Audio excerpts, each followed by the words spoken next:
उस हिंदी में आप जब अपना फीडबैक नहीं दाखिल कर पाते हैं तो आप बताइए क्या ये लैक ऑफ ई गवर्नेंस नहीं? जब आपकी बात ही नहीं पूरी हो पाई, आपको सही जजमेंट ही नहीं मिला, and you are talking about e governance, utility of e governance, necessity of e governance, और आप अपनी छाती पीट के कहते हैं we are the very first nation who introduced e governance, we are the very first nation who introduced digital currency. What is the use and significance of all these things when you are not able to give even the basics of e-governance? That is the use of Hindi.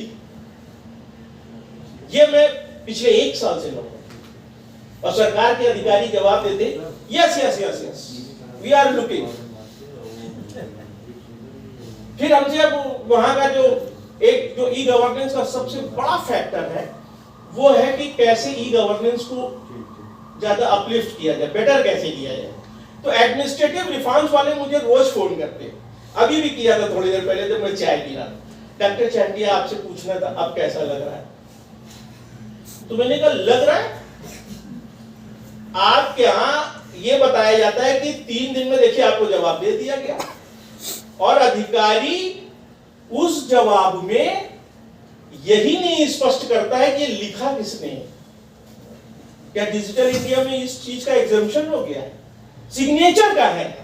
अगर आप computerise receipt लेते हैं या कोई computer से कुछ देता है तो no need of any physical signature, लेकिन नाम तो होना चाहिए, कौन सा उसका पद है ये तो होना चाहिए.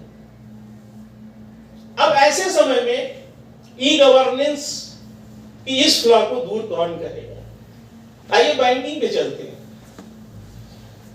यहां जितने लोग बैठे हैं सभी के पास अकाउंट है, और अब तो बड़ी खुशी की बात है कि 36 करोड़ या 46 करोड़ के पास जनधन अकाउंट है.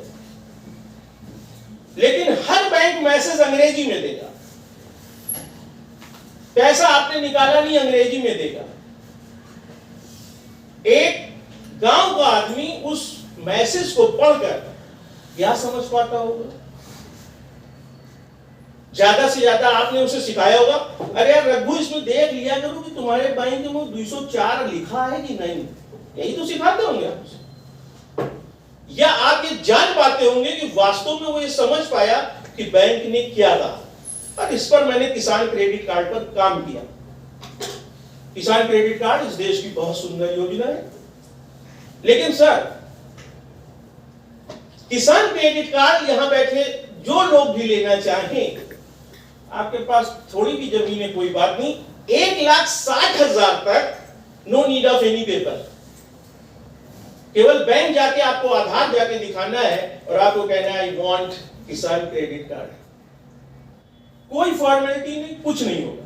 आप बताइए अगर यहां से किसी ने किसान क्रेडिट कार्ड लिया हो कि आज तक बैंक ने आपसे ये कहा हो कि we are meant for e governance so no need of any paper, please come and take this card free of cost, कहा कभी? या कभी 1,60,000 का थैंक यू सर दिया आपको? इवन वो बताते तक नहीं कि 1,60,000 का कार्ड लेने पर आपको सिर्फ अपना आधार कार्ड देना. वो आपको कितने का देंगे? Yes yes yes you are eligible for 3 lakh. 3 lakh क्यों कहा? अब पहले आप सारी खतौनी लाइए, खसरा लाइए, सारे कागज लाइए, प्रधान से लिखाइए, उसके बाद वो इतना लंबा कम से कम 50 पेज का फॉर्म भरा जाएगा. Sir is it e governance? E governance तो हमने इसीलिए किया था ना कि अब हम सीधे रूप से जनता तक पहुंच जाएंगे. क्या हम जनता तक पहुंचे? उनमें दलाल भी लगता है सर. हाँ दलाल भी लगता है. देखिए मैं ये तो जानी बैंक का दलाल एक वकील भी दलाल. हाँ वकील उसको सर्टिफाई करता है. मैं समझता हूँ कि वो तो एक बहुत बुरा पक्ष है देश का, लेकिन अभी तो हम यही बात कर लें कि जो ये चल रहा है, मैंने आपको पहले कह दिया कि मैं विश की बात इसलिए कर रहा हूँ कि गवर्नेंस पूर्णता में है. आप लोग तो अच्छी बात करते हैं क्योंकि अच्छे लोग हैं, लेकिन मेरी ये आदत है कि छिद्रान्वेषी हूँ तो पहले ये देखता हूँ कि हमारा देश क्यों नहीं आगे बढ़ा. प्रयास इतने हो रहे, पीछे ही क्यों रह गया?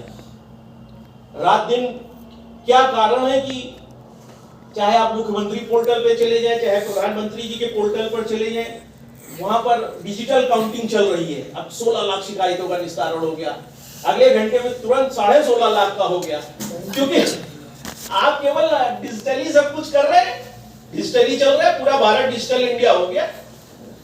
तो ऐसी स्थिति में उस 3 लाख रुपए को जब आप ले लेंगे, तो अगर आप में से किसी ने किसान क्रेडिट कार्ड का अकाउंट देखा हो, किसी ने अगर देखा हो ध्यान से, 3 लाख रुपए के अकाउंट पे पहले तो बीमा ही हो जाएगा। उस 3 लाख जो आपको मिला, जो कहा जा रहा है कि मैंने 3 लाख रुपया आपको दिया, उसमें से 1650 रुपया फसल बीमा का काट देंगे, बिना आपसे पूछे। भाई मेरा पैसा है, मुझसे पूछो तो। क्या ये गवर्नेंस का फ्लॉ नहीं है कि विदाउट इंक्वायरिंग एनीथिंग, बस आपका इंक्रोचमेंट वहां तक हो गया कि मेरा पैसा काट लेंगे, चलिए भाई ठीक है, मेरा फसल ना खराब हो। उसके बाद हर 3 महीने पर 286 रुपया काट देंगे, मेंटेनेंस ऑफ योर रिकॉर्ड। मतलब क्या हुआ कि करीब 1150 रुपए आपका मेंटेनेंस पे कट जाएगा साल में। क्या ये कहना वास्तविकता है कि ये सुशासन की तरफ हम बढ़ रहे हैं? जिस किसान को आप गरीब कहकर उसे पैसा दे रहे हैं, इट्स गुड, लेकिन उसका वो पैसा, क्या इतना बड़ा वो रिकॉर्ड है कि उसके लिए 1150 रुपया बैंक को हर महीना हर साल खर्च लेना पड़ रहा है? क्या it's not a kind of fraud और corruption in India? Financial fraud चल रहा है, आप बिना बताए मेरा पैसा निकाल कैसे लेते हैं, मुझसे परमिशन क्यों नहीं लेते हैं? तो क्या ये चैलेंजेस जो आप बता रहे हैं कि ई गवर्नेंस में, एक समय तो ऐसा भी आएगा कि हमारा पैसा आप चाहे इतना काट लेंगे और आप कहेंगे कि ये मैंने उस पर पूरी लड़ाई लड़ी, और अंत में उन्हें ये कहकर बैंक वालों को 1347 रुपया मुझे ये वापस करना पड़ा कि अब ये मेरे जेब से जाएगा, अब आप इतना पीछे पड़ गए हैं। क्या सर ऐसा इज इट पॉसिबल कि बैंक मैनेजर हमें 1345 अपने पास से दे? Meaning otherwise something is grey. और ये क्यों ग्रे हुआ? क्योंकि we don't have optimal knowledge of e governance, we don't know anything about technicality. Credit card से पैसा खर्च करना आसान है, क्योंकि आपको देखना नहीं है कितना खर्च हुआ जा रहा है, लेकिन फिजिकल फॉर्म में रुपए अगर आपके जेब में है तो मेरा कहना है कंपैरेटिवली आप पैसा कम खर्च करेंगे, क्योंकि अभी लगेगा अभी तो 100 रुपए का खाया था यार, अब फिर 100 निकल जाएगा।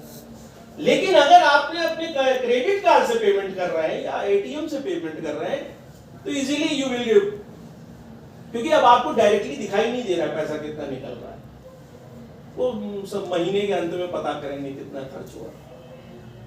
तो जब आप डिजिटल फॉर्म में जा रहे हैं तो आप